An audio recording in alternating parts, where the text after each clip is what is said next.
back to TubeTalk. Welcome back to you too, Dougie. What have you been doing in your holidays? Gaming. No.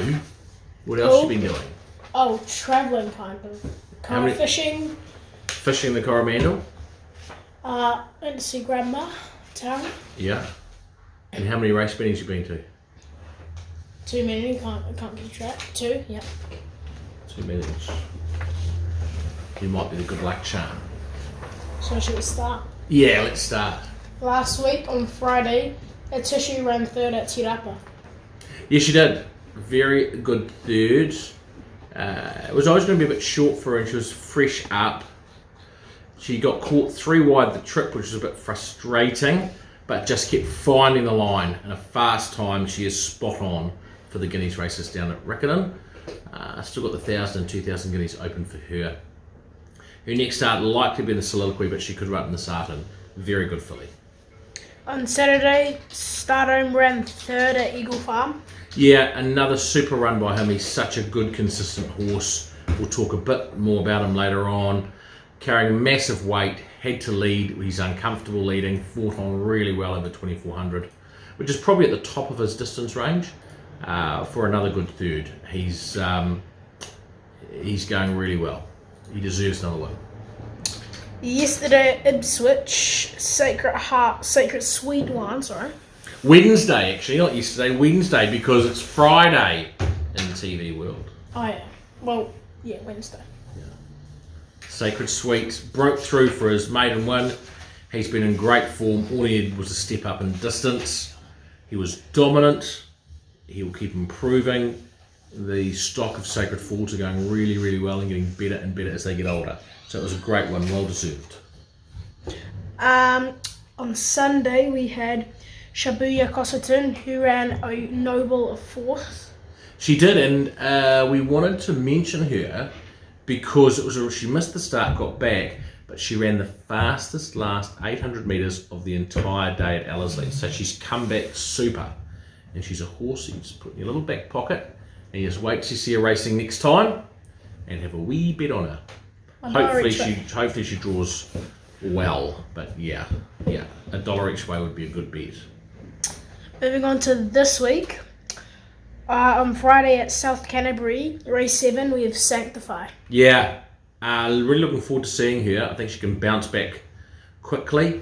She's just been the subject of a couple of rides which didn't really suit her. Sam Wynn sticks with her. She gets barrier 1. I think looks a really good race for her to bounce back. Should be able to get a nice trip, not doing too much work, reasonably handy. And I think she's a really, really good each way bet. On Saturday at Matamata race 3, we have She Speeds. She Speeds, really good run, fresh up for 4th. Could have won, but she just got held up at the top of the straight, dashed late. Getting out to 1,400 metres really suits. Lovely barrier draw of 3. She's a top chance. She's a really good chance. Breaking through for a maiden win. Race 5, Raposa Repeater. Fresh up, big weight, 16.5 kilos. Darren Dennis on claiming 2, back to 58.5. 1,200 metres is too short. Fresh up.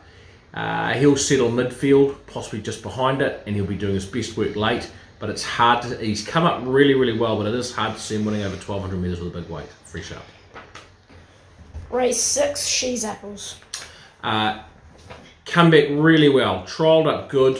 Won her second start back. Ran 4th at her next start. She's 4th up. She drops from 59 kilos last start to 55. She's got a nice barrier draw of 5. Ashwin Gurdasamy on board. She should get a lovely run in transit. I think the only question is, this is her first run on a good track, on a firm track, and so it'll all be about how she copes with that. If she copes with that, she's a nice each way chance. But that is the question mark. But she's just kept improving all the time, and she'll keep improving. On Saturday at Harwood race 8, we have Rock Island Line. We've freshened him up because he was running in open entry races and running mighty races worthy of victories, but he was so far out of the handicap because of these crazy open entry races that we just eased up on him and we've brought him back. Fresh up, Kosciuszko claiming a kilo brings him down to 58.5. Nice sort of barrier 7 draw. He should settle sort of midfield. The better track conditions are the question mark, but he's well. and he's a definite winning chance. He would be well deserving of winning this race. Moving on to Australia. At Doomben Race 5, we have 2 runners actually. The first of which will being the Mighty Elward.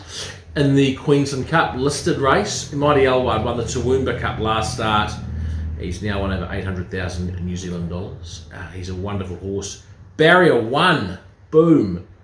59 kilos, bit of weight to carry, but we can't complain because of his rating. He's been such a good horse. He should get a lovely run. Luke Dittman's only ride of the day. Distinct winning chance. And the second is Stardom, who we discussed earlier. So he gets his chance. He jumps up a couple of grades. So he's 5 kilos out of the handicap. He should be at 49 kilos. He's got 54 as the minimum. So that counts against him. But he's got barrier 2. He'll finally get some cover and running. The drop in weight will be a big help, and I think he'll run well. When you look at the handicap weights, if he was to run 5th, it would be a good run, but I think he's a distinct top 3 chance. And now we're going to hand over. Oh, yes, we are. Now we've got something special, haven't we, Doug? We have. So we've got something special for Bet of the Week. We're going to hand over to Matt Allnut. Matt, are you there? Come in, Matt. G'day Albert and all the TubeTalk viewers. Matt here, coming to you live from Christchurch, from down in the mainland, where I have been tasked with doing the Bet of the Week. We're gearing up down here for New Zealand Cup Week, which gets underway on the 7th of November. One of the most exciting weeks on the racing calendar, so really looking forward to that. For the Bet of the Week this week, I've gone to Caulfield, where there is a fantastic day of racing on Saturday. 4 Group 1s accompanied by other group racing. I thought long and hard about which race to go. I really do like Moanga and the Caulfield Guineas. However, I've decided to go for race 7, which is the 1,000 Guineas, the Group 1 1,000 Guineas for the fillies. And I've gone for one of the most successful combinations in world racing, the Hugh Bowman, Chris Waller combination, and the number 1 horse, Hungry Heart. This beautifully bred daughter of Frankel ran a very close second in the Group 1 flight stakes last week. Beautifully drawn in barrier 3 with Hugh Bowman, the champion Hugh Bowman, to do the riding. Drawn to get a lovely run, and I think she is a very good chance. Currently paying $3.30. Just note there is a bit of rain around in Melbourne, but she has had one placing on a soft track, and therefore I think Hungry Heart is certainly my bet of the week. So good luck with her, and let's hope the bet rolls in. Thanks, guys. Thanks, Matt. Thank you, Matt. Like your pick. Hungry Heart knocking on the door. It'll great days racing at Caulfield. So, Doug, I think that's it for the week, is it? And yes. You'll be back next week when we'll see how we got on and have some more picks. Thank you, and we'll see you next week. Bye. Alwood's 2 lengths away in third and being driven with a whip, followed then by Fighting Tio. It's next of all on the fence, and the others headed by Barefoot and Ruby Guru. They negotiate the 300. Free Fly 2 in front. Factory Warrior the outside, a half a length away, and here's Alwood coming at the pair with the fresh legs down the outside. Free Fly 2, Alwood pair off, Alwood up on the outside. Free Fly 2 kicks back, but it's a photo in the cup. Alwood, the outsiders, put a bob in right on the peg.